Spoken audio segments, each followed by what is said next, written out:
A very good morning to all of your students. Today we will do grammar, and in grammar we will do types of adjectives.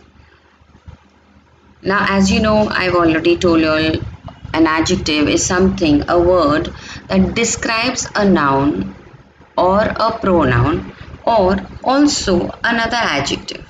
Okay, so you know what is a noun? A noun is the name of any name, place, animal, thing, the names of the planets, the days of the week, months of the year. Yes, name of a school. All these are nouns. Yes, it's basically a naming word, a noun, a thing. Yes. Now, also a pronoun which you use instead of a noun like he, she, they, we, us, ourselves. All these pronouns. So this adjective describes these nouns or pronouns or maybe even another adjective. Okay, so basically it's a describing word, that is, it tells you more, means it describes or tells you more about a noun. So let me read. An adjective is a word that tells us something more about a noun, a pronoun, or another adjective. It is a describing word. An adjective can occur before the noun it describes. This is its attributive use. It is also called an epithet. For example, this is a small pencil. A big black horse stood in the table. Now, if the adjective, that is a word that describes the noun, is before the noun, it's called an attributive adjective, or it's also called an epithet. Okay, so here if you, as you see, big and black, I have not underlined black by mistake, but big and black both are adjectives which describe the noun horse. So you underline the word black also. Okay, I've not underlined it by mistake, so underline the word black also. So a big black horse stood in the table. So you're describing the horse. How is the horse? It's big. How is the horse? It's also black in color. Its size is big and the color is black. But both these words come before the horse. Okay. Next, an adjective can occur apart from its noun. So, like the same thing, you can say the horse is big and black. So here still you're describing the horse to be big and black. But between the words, that is the adjective and the noun which it is describing, there is the word is. The horse is big and black. Correct? So you are not having the adjective just before the noun as you have over here. Here you will have the word horse and you will have big and black here. In between you will have the word is. That sort of an adjective is called a predicative adjective. Okay, let's read. An adjective can occur apart from its noun. So it's not near the noun. Okay, and neither is it before the noun. This is its predicative use. So when the adjective is not near the noun, that's when it's used predicatively. Okay, now let's see the types of adjectives. First, adjective of quality. Now I just described the horse as being big and black. These describe the quality of the horse. Okay, so it's telling you more about what type of horse it is, what kind of horse it is. Okay, let's read. These show the kind of quality of a person, place, thing, etc. because they describe a person, animal, etc. They are also called descriptive adjectives. So sometimes adjective of quality is also called descriptive adjective because the basic work that they do is describe the quality or about the noun or the pronoun or the another adjective. Okay. They answer the question of what kind. So you can ask the question, what kind of a horse is it? It is black, it is strong. Okay, so now let's see the example that I've given you here. The prince was a strong man. So what kind of a man he was? He was strong. You can also say what kind of a man he was. He was kind. Yes. Mumbai is a busy city. What type of a city is it? It is a busy city. Moving on to the next one. The second one, adjective of quality. This quantity. This shows how much. This tells you how much of a thing is described. They answer the question, how much? Yes. Now, for example, she did not drink any milk. So, how much milk she did not drink? Any. I want some money. How much money do you want? Some money. Okay.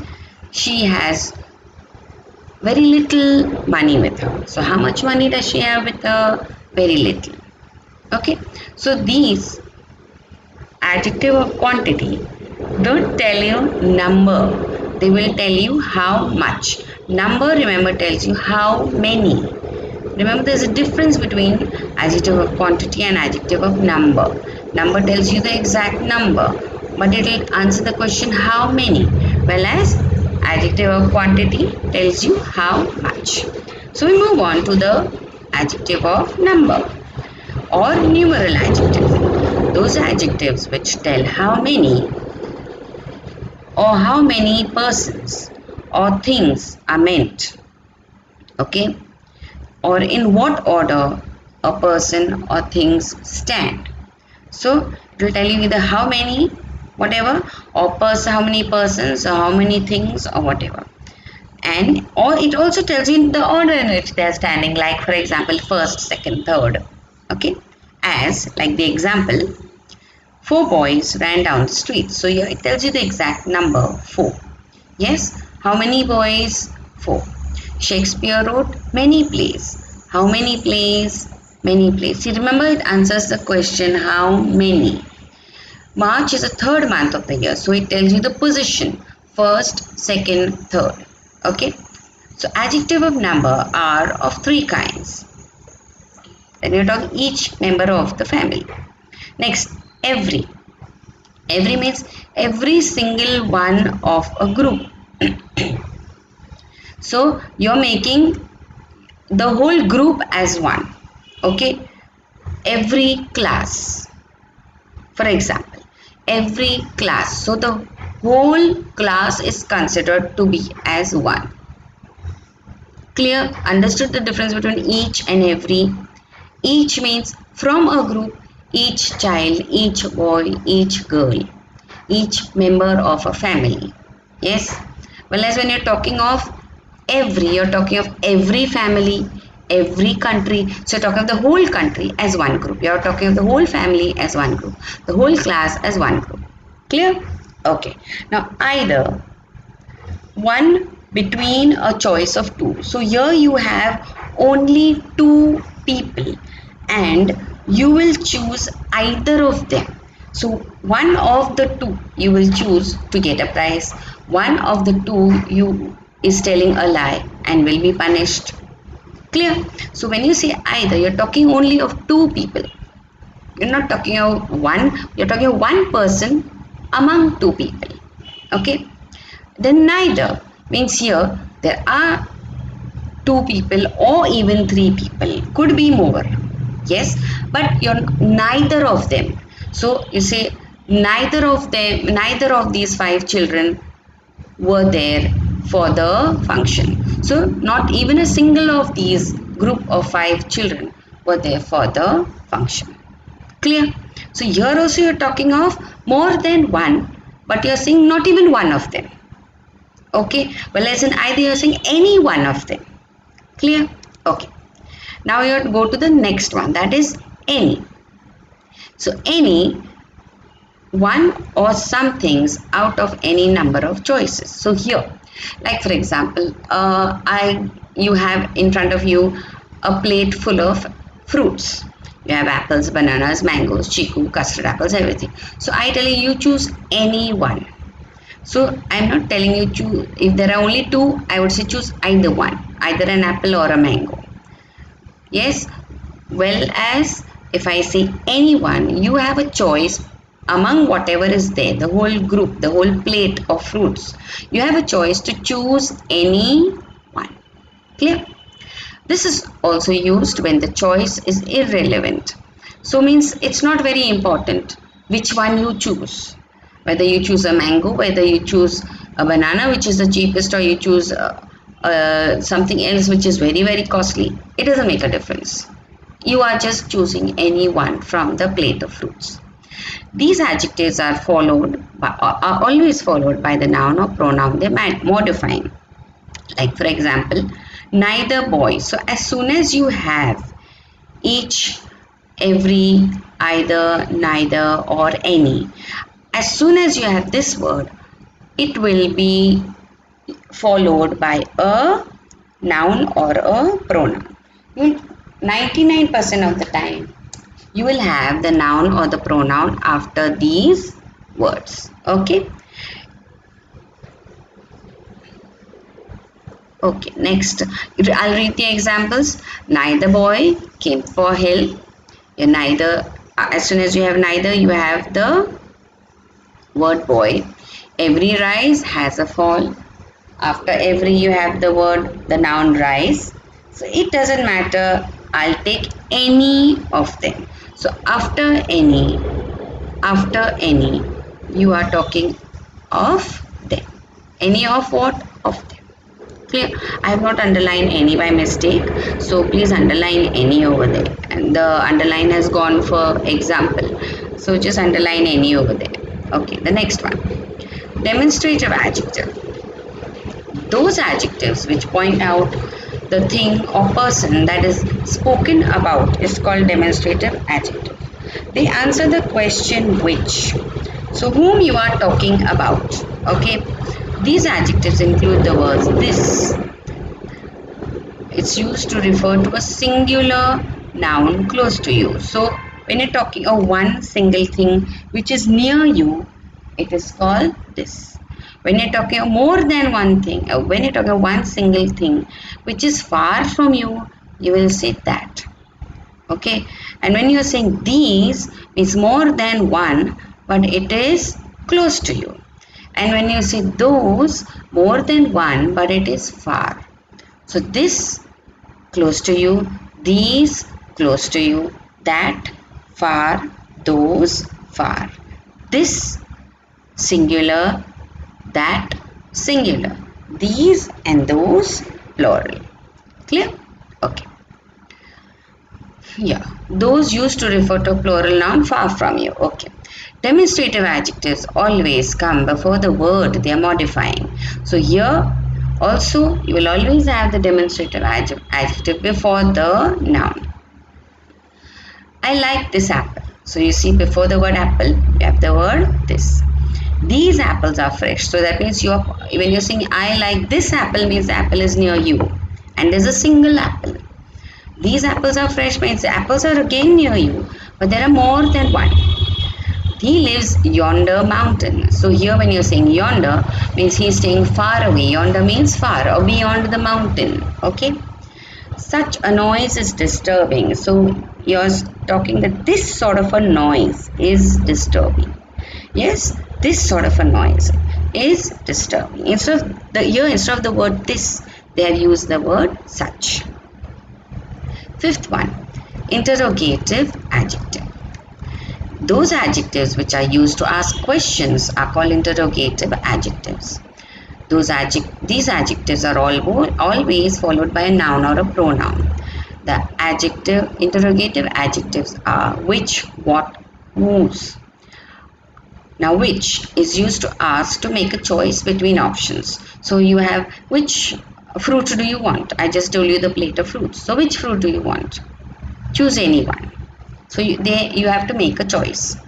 And when you say what is when you are asked to make a choice, but in general. Yes, you're asked to make a choice in general. Now whose, again, ask for something that belongs to you. Supposing you have found a pencil, ask whose pencil is this? Yes, so does it belong to you? Clear?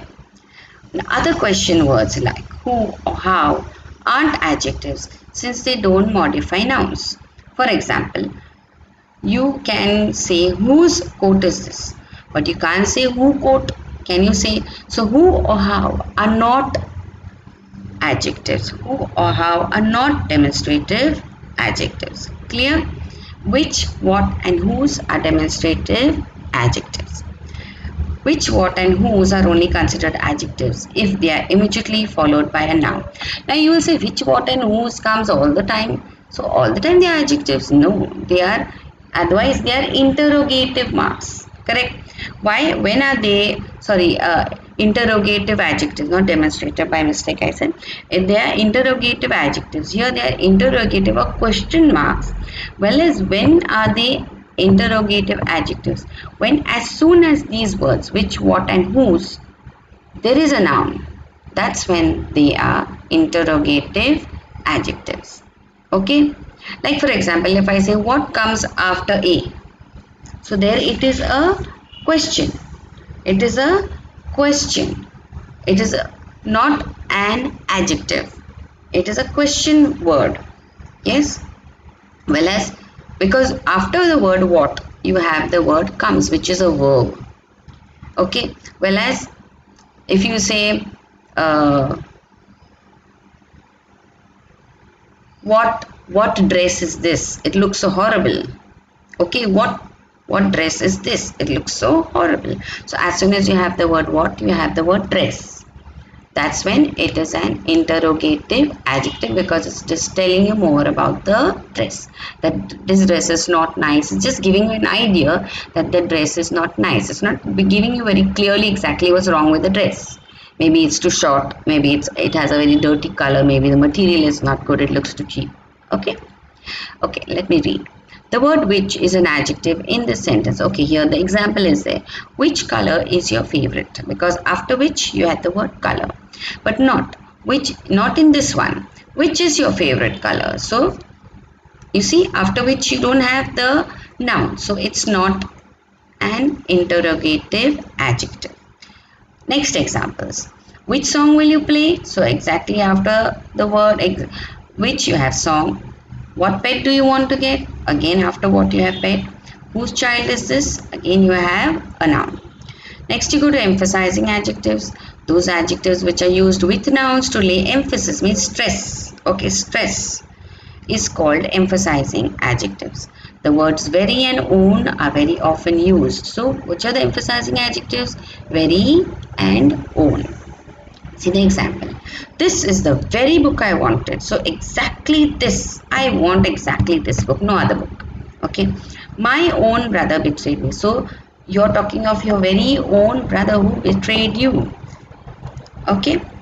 You're laying stress. You're not saying my brother. You're saying, you're trying to specify my own brother. My brother could be your cousin also. So you're specifying over there or emphasizing over there. Emphasizing. Okay, now the last one is possessive adjective. Those adjectives which show possession are called possessive adjectives. So here they show that they belong to somebody. Now here it is the same with as it is with interrogative adjective. As soon as you have this possessive adjective, you should have the noun after it. You should have the noun after it. Okay, if you don't have a noun, it is just a pronoun. That is not, it doesn't become a possessive adjective. For it to become a possessive adjective, you should have a noun immediately after it. Like, let me read. Those adjectives which show possession are called possessive adjectives. The possessive adjectives are my, your, his, her, its, are, their, and whose. So now here you see all these words are also pronouns. But here they are used as possessive adjectives because they are followed immediately by a noun. If they are not followed by a noun, they become a pronoun. A possessive adjective sits before a noun to show who or what owns it. This is my book. So you are showing my book immediately. If you say this book belongs to me, oh, okay, it means this book belongs to me. So it is showing possession. This is your house. Okay, again, as soon as you have the word your, you have the word, the noun house. Okay, so you can do the exercise. I hope everything is clear. If you have a doubt, you can message me. Exercise or homework, underline the adjective and tell its kind. Now here you have to, there may be more than one adjective in this. Okay, The pay was fixed at £4 a week. So here, try to see if there are more than one. Name each one. What type of adjective it is? You name it. Okay. Like suppose you say four. Okay. So you find four. What sort of an adjective it is? Adjective of number. Okay. Or quantitative adjective. And then what type of quantity? There are many in that. So you can write that. Definite number. Okay. So in the same way you will see all these and write the answer. I will just read them to you. They brought him wonderful gifts from every corner of the large forest. Third one, a few years later, a chemical explosion blinded Davy. Fourth one, two enormous hands caught hold of him. Fifth, go and get me some food. Next, nature has endowed man with 2 ears and 1 mouth. Seventh, it would not do any harm. Eighth, those are my shoes. Ninth, this book belongs to her. 10th, this is the very house I was born in. 11th, which day shall we fix the appointment? See now here, whenever I told you, you see this and you see which and you see my, you have to see that there is a noun immediately after it. Okay. Next one, 12th, each child shall get a loaf of bread. 13th, have you any news for me? 14th, the third person in the queue is my brother. 15th, neither man nor woman is greater than God. Okay, so that's all for today. Hope you all are able to do every sentence or every answer rightly. Wishing you best of luck. Thank you.